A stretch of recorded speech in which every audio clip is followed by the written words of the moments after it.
Every year in the month of February, we celebrate Black History Month. And typically, we go through the same names that everyone has come to know all of their lives. But this year, Sierra Mason, she's going to take us on a journey and expose us to some new names and new faces in Black history. Claudette Coleman. Before Parks refused to give up her seat on a bus in Montgomery, Alabama in 1955, there was a brave 15-year-old who chose not to sit at the back of the bus. That young girl was Colvin. Pushing her constitutional rights to remain seated near the middle of the bus, Colvin challenged the driver and was arrested. She was the first woman to be detained for her resistance.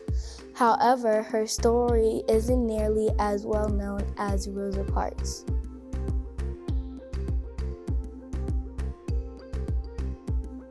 Henry T. Sampson. Although many people are not aware of it, Henry T. Sampson is an African-American inventor best known for co-creating the world's first cell phone in 1971. Annie Lee Cooper, the Selma, Alabama native, played a crucial part in the 1965 Selma voting rights movement. But it wasn't until Oprah played her in the 2014 Oscar-nominated film Selma that people really took notice of Cooper's activism. She is known for punching Alabama Sheriff Jim Clark in the face, but she really deserves to be celebrated for fighting to restore and protect voting rights. Bessie Coleman, despite being the first licensed Black female pilot in the world, Coleman wasn't recognized as a pioneer in aviation until after her death.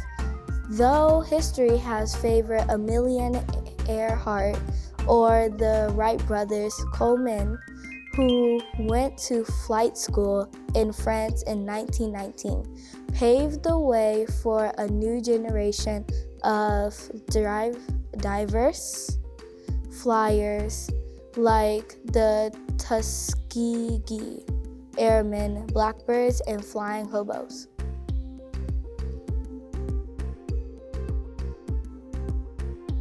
Gordon Parks. Parks was the first African American on the staff of Life magazine, and later he would be responsible for some of the most beautiful imagery in the pages of Vogue. He also was the first Black director of a major film shaft, helping to shape the Blaxploitation era in the 70s. Jane Bolin. A pioneer in law, Jane Bolin was the first Black woman to attend Yale Law School in 1931. In 1939, she became the first Black female judge in the United States, where she served for 10 years.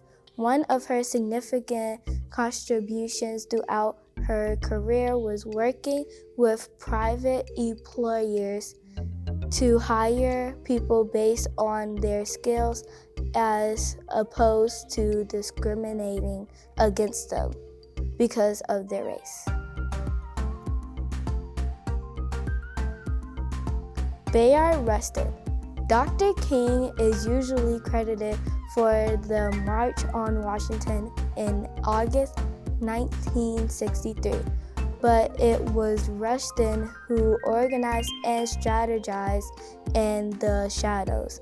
Rustin, who was openly gay, was considered too much of a liability to be on the front lines of the movement. Nonetheless, he was considered to be one of the most brilliant minds and served his community tirelessly while pushing for more jobs and better wages.